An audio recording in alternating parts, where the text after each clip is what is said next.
Le marché du vin au Canada connaît une croissance spectaculaire. On prévoit d'ici 2016 une hausse de 15%, soit 3 fois la moyenne mondiale. Daniel Richard, à la tête de l'agence d'importation Vini Quattro, connaît bien les particularités de ce marché, alors qu'il vient de s'implanter dans 4 nouvelles provinces. Dans tous les marchés canadiens, c'est certain qu'on occupe une place très privilégiée pour comparer les différents monopoles. Le consommateur québécois consomme 23 litres de vin par an, alors que la moyenne nationale est de 17 litres. Le Québec est devenu un marché particulièrement exigeant.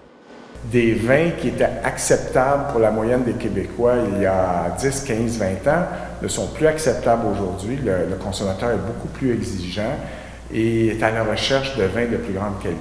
Daniel Richard a longtemps été vigneron et depuis 20 ans, il parcourt le monde à la recherche de ces vins de qualité. Des vins qui sont ensuite vendus par la SAQ et les autres monopoles d'État canadiens. Et contrairement à ce que l'on pourrait croire, ils ne sont pas à l'abri de la compétition. Château Margaux produit X nombre de caisses.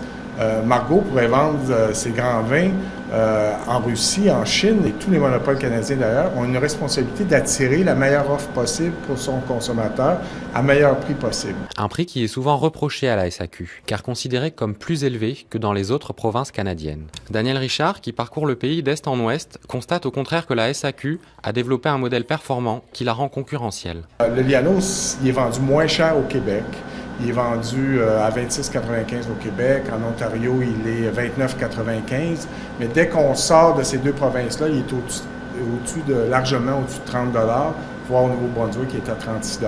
Avec plus de 800 000 caisses de vin vendues chaque année, Vini Quattro offre une palette très large de vins aux consommateurs canadiens. Et le futur s'annonce comme un beau défi pour Daniel Richard et tous les autres acteurs du monde du vin. Je pense que ce qu'on va assister au cours des prochaines années, c'est vraiment une spécialisation de l'offre par rapport à chaque profil de consommateur.